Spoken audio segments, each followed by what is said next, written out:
Assalamualaikum warahmatullahi wabarakatuh. Selamat pagi, kembali lagi jumpa dengan saya Aditya Rahman KNSSIMN dengan mata kuliah kita yaitu Biologi Konservasi. Kali ini kita akan berbicara tentang konservasi pada tingkat komunitas.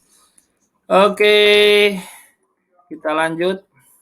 Nah, ini kawasan yang dilindungi atau kawasan konservasi, yaitu melindungi habitat berupa komunitas hayati yang utuh, merupakan cara paling efektif untuk melestarikan seluruh keanekaragaman hayati.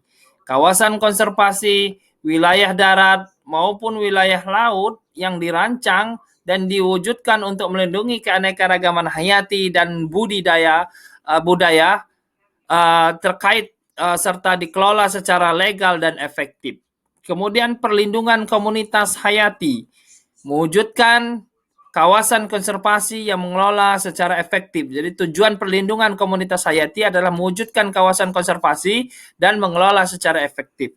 Kemudian tujuan yang kedua yaitu adalah upaya konservasi di luar kawasan konservasi. Kemudian yang ketiga yaitu memperbaiki komunitas hayati pada habitat yang telah rusak atau dilakukan restorasi. Yang berikutnya adalah kawasan yang dilindungi atau kawasan konservasi. Kongres Tanaman Nasional se-Indonesia di Bali pada Oktober 1982, pengelola kawasan yang dilindungi, kemudian khususnya daerah tropika. Pengelolaan kawasan yang dilindungi khususnya daerah tropika, yaitu adalah daerah di mana tempat kita tinggal. Berbagai upaya penentuan kawasan konservasi, yaitu melalui kebijakan pemerintah, pembelian lahan yang dilakukan oleh perorangan maupun organisasi konservasi, kemudian penegakan budaya dan adat setempat yang konservatif, kemudian pendirian stasiun penelitian lapangan dan perlindungan hayati oleh universitas maupun lembaga lain. Ini upaya-upaya untuk dilakukannya konservasi. Yang berikutnya, klasifikasi kawasan konservasi. Pembagian kawasan konservasi menurut International Union of the Conservation of Nature and Natural Resources atau IUCN, yaitu ada berapa pembagian, yaitu yang pertama adalah cagar alam murni atau strict nature reserves, yaitu beserta daerah habitat alami, wilderness areas, yaitu kawasan yang melindungi biota dan proses alami di dalamnya keadaan yang relatif utuh. Jadi betul-betul dijaga seutuh mungkin, ya, tidak diganggu atau tidak dilakukan apapun, termasuk ngambil ikannya, ngambil daunnya, itu tidak boleh. Ya, tujuannya apa? Untuk melestarikan cuplikan yang mewakili keanekaragaman hayati atau representative sample of the biological diversity. Untuk penelitian ilmiah, pendidikan, pemantauan lingkungan dan sumber kekayaan genetik. Taman nasional, yaitu wilayah luas dengan keindahan alam dan pemandangan yang khas. Tujuannya adalah penyelidikan ilmiah, pendidikan, dan rekreasi, ya, di Taman Nasional, ya. Kemudian yang berikutnya, klasifikasi konservasi masih, yaitu monumen-monumen nasional dan bentukan-bentukan alam atau landmark, kawasan alami yang berukuran relatif kecil. Tujuannya untuk melestarikan suatu keutuhan biologi, geologi, dan atau kebudayaan yang bersifat khusus dan menarik. Kategori ini belum atau tidak digunakan di Indonesia. Jadi landmark ini tidak digunakan di Indonesia. Suaka alam dan cagar alam yang dikelola serupa dengan cagar alam murni, namun pada kedua kawasan ini masih diperbolehkan campur tangan manusia untuk mempertahankan ciri komunitas yang khas dan mendukung spesies tertentu. Contohnya adalah cagar alam dan suaka marga satwa, ya.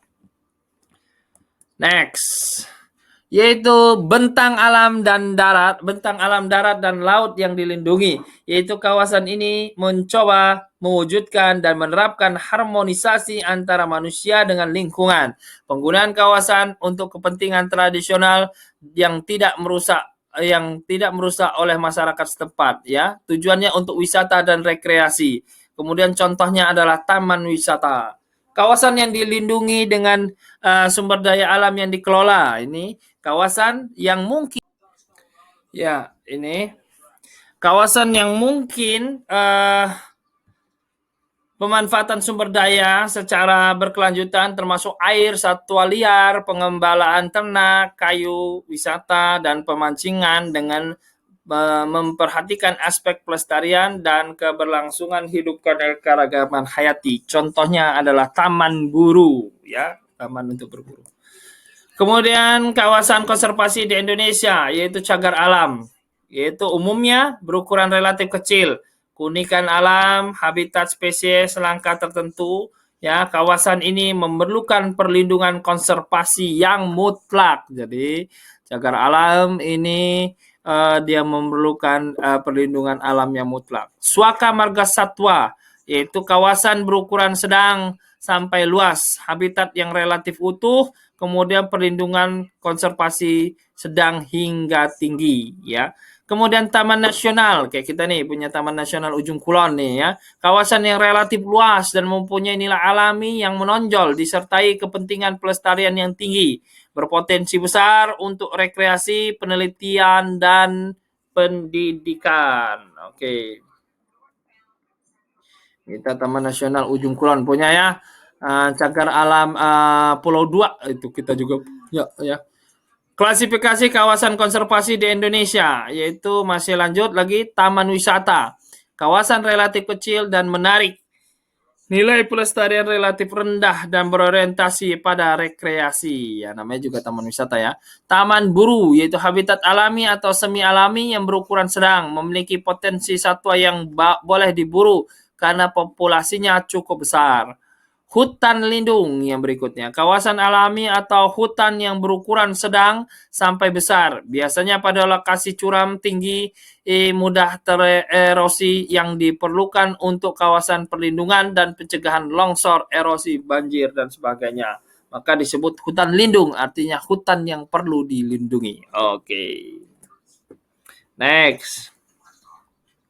Prioritas kawasan konservasi. Jadi ada kawasan konservasi yang harus kita prioritaskan. Apa itu? Suatu komunitas hayati diberi prioritas yang lebih tinggi bagi konservasi apabila memiliki banyak spesies langka dan endemik, ya. Suatu spesies dapat bernilai lebih tinggi secara konservasi apabila secara taksonomis bersifat unik. Contohnya spesies yang merupakan anggota tunggal dalam marga atau sukunya. Nah, ini, ya, seperti badak, harimau Sumatera, kemudian gajah, ya, kemudian tadi terenggiling, ya. Kemudian terancam, yaitu spesies yang menghadapi ancaman kepunahan membutuhkan penanganan lebih dibandingkan dengan spesies yang tidak terancam. Ya, kemudian kegunaannya, yaitu spesies yang memiliki kegunaan nyata atau berpotensi bagi manusia perlu diberikan prioritas konservasi. Jadi prioritas konservasi itu ada dasar-dasarnya, yaitu diprioritaskan berdasarkan kekhasannya, diprioritaskan karena terancam, diprioritaskan karena kegunaannya. Kemudian pendekatan sistem penetapan prioritas konservasi. Bagaimana cara kita melakukan pendekatan sehingga ditetapkan nih prioritas konservasi, yaitu pendekatan spesies. Suatu pendekatan yang kerap diterapkan dalam membuat prioritas konservasi adalah dengan melindungi spesies tertentu. Melindungi spesies berarti juga melindungi seluruh komunitas hayatinya. Kawasan konservasi seringkali didirikan untuk melindungi spesies langka, spesies terancam, spesies kunci, dan spesies yang berguna dalam budaya. Spesies yang mendorong dibentuknya kawasan yang dilindungi dikenal sebagai spesies vokal. Salah satu tipe spesies vokal adalah spesies indikator, spesies yang berkaitan erat dengan komunitas hayati yang rentan ataupun proses ekosistem yang unik. Contohnya Spizaitus bartelsi atau elang Jawa, ya. Dengan melindungi spesies vokal, spesies lain akan terlindungi atau umbrella species.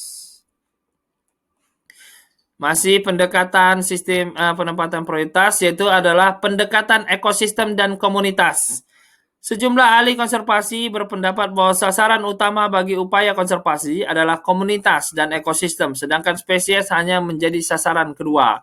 Manfaat ekosistem yaitu untuk mengendalikan Untuk mengendalikan banjir, menyediakan pembangkit energi, makanan dan tempat tinggal, kemudian produksi dan rekreasi, ya. Kemudian argumentasi mengenai kebermanfaatan ekosistem lebih mudah dijelaskan kepada masyarakat daripada menjelaskan kebermanfaatan spesies tertentu. Sehingga upaya konservasi melalui pendekatan ekosistem sepertinya akan lebih mudah diterima oleh masyarakat. Artinya kalau ekosistemnya bisa dilakukan konservasi, maka spesies lain yang ada di dalamnya juga akan lebih aman dan lebih terlindungi atau bisa dilakukan konservasi. Next.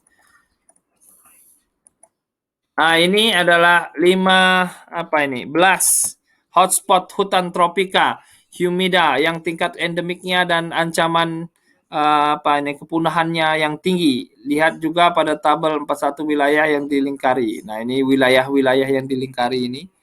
Madagaskar, kemudian Caribbean, kemudian ada Sundalen, ada Wales, garis Wales, ya mana lagi? Ya, itu ya. Indonesia masuk di sini nih, Indonesia ya. Oke, next. Ini tabelnya bisa dilihat itu hotspot biodiversitas hutan Atlantik Brasilia. Itu Filipina masuk ya di nomor 21. Pulau Samudra Hindia kawasan mana Indonesia Indodurma itu ya pegunungan di bagian selatan Cina.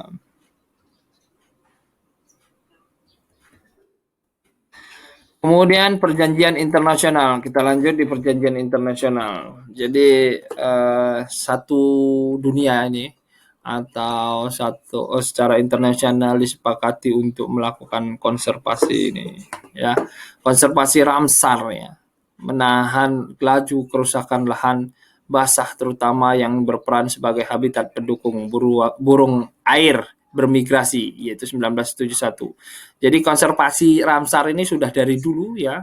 1971 sudah digaungkan yaitu untuk menahan laju kerusakan lahan basah atau wetland terutama yang berperan sebagai habitat pendukung burung air bermigrasi. Tempat kita ada itu ya, Pulau 2 ya, Pulau Burung orang nyebutnya.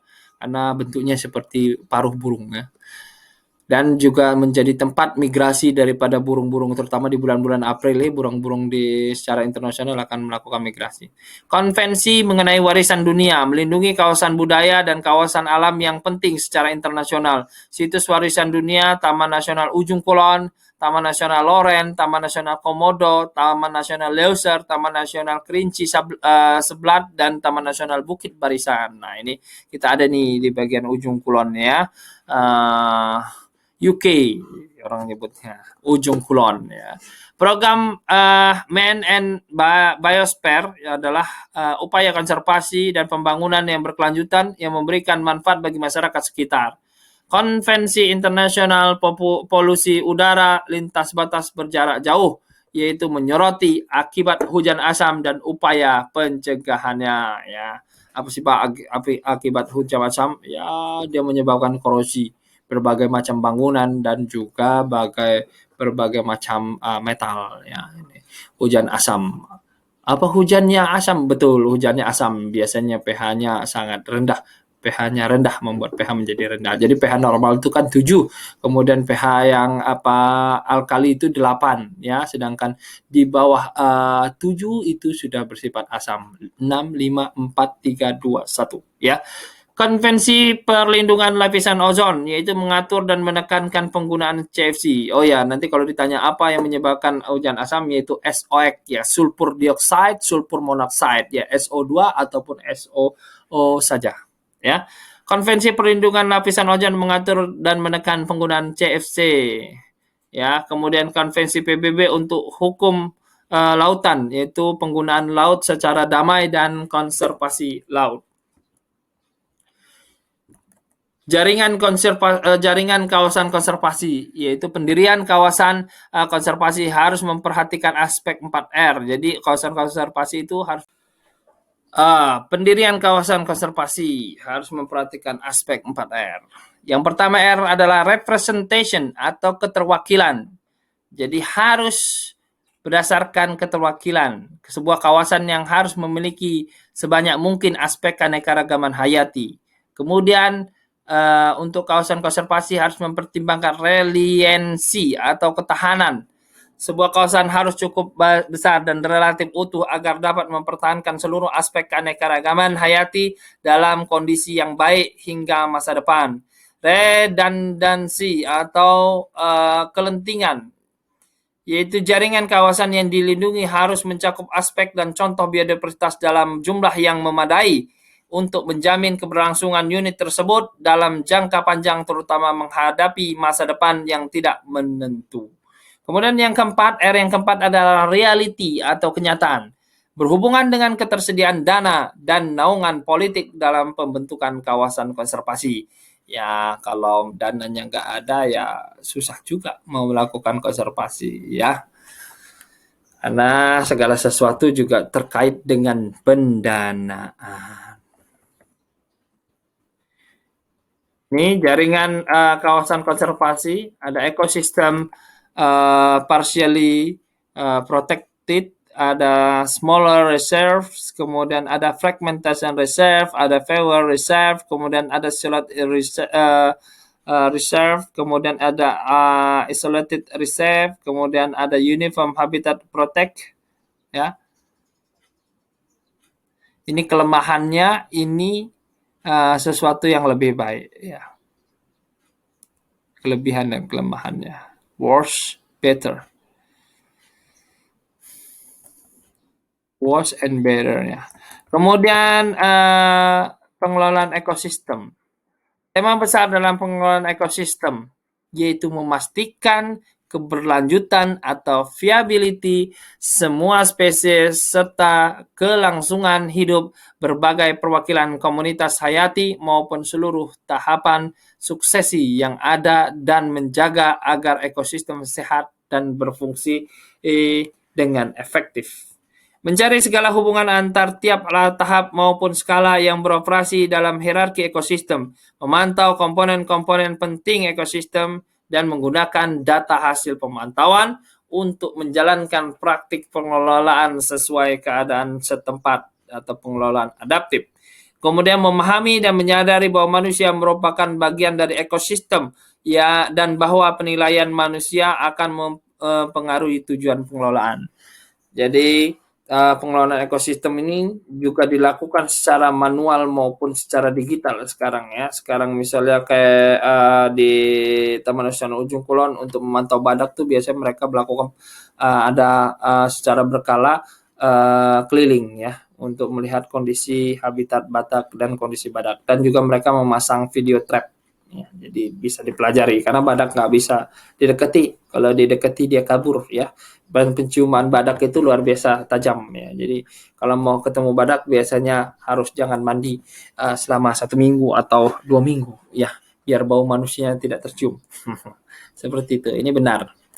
Kemudian pengelolaan ekosistem ini ya, undisturbed core area atau area inti, kemudian buffer zone, ada buffer zone-nya, human activity, monitoring, non-destructive research ya. Jadi ada aktivitas manusia, kemudian memonitoring, kemudian sesuatu kegiatan yang tidak mendestruktif ya. Kemudian ada transisi zone, sustainable development, experimental research ya. Jadi ada buffer zone, ada transisi zone, baru nanti zona aktivitas manusia umumnya. Ini pengelolaan ekosistem seperti ini. Ada mountain recreation area, ada wildlife refuge, kemudian ada forest plantation, hutan yang bisa ditanami, kemudian ada grazing, kemudian ada ini fishing village, kemudian ada wildlife refuge, kemudian ada coastal fishing ya, farming di sini, ini pengelolaannya. Kemudian ekologi restorasi, yaitu proses yang secara sengaja yang secara sengaja mengubah keadaan lingkungan suatu lokasi untuk membentuk kembali suatu ekosistem tertentu yang bersifat asli dan bernilai sejarah, yaitu dilakukan restorasi. Ya, tujuannya adalah mengembalikan struktur fungsi keanekaragaman serta dinamika dari ekosistem terkait. Pendekatan ekologi restorasi yaitu tanpa tindakan, no action, rehabilitasi, ya, restorasi parsial, restorasi lengkap, yaitu melakukan restorasi secara sebagian dan restorasi secara lengkap. Kemudian, nah ini ya, terima kasih. Peduli 4, yaitu kurangi kantong plastik kresek. Mari belanja dengan membawa kantong belanja sendiri yang reusable. Ya.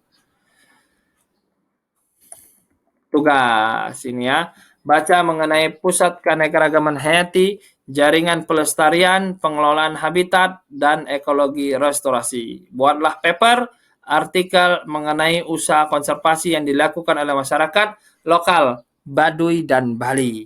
Contohnya ya, bisa juga apa namanya Cisungsang boleh. Format sesuai format artikel ilmiah pada jurnal maksimal 10 halaman. Dikumpulkan soft file dan di print out-nya. Siapkan PowerPoint untuk presentasinya. Oke, itu saja perkuliahan kita kali ini. Saya ucapkan terima kasih. Ya, mohon maaf jika ada kekurangan. Assalamualaikum warahmatullahi wabarakatuh. Selamat beraktivitas lainnya.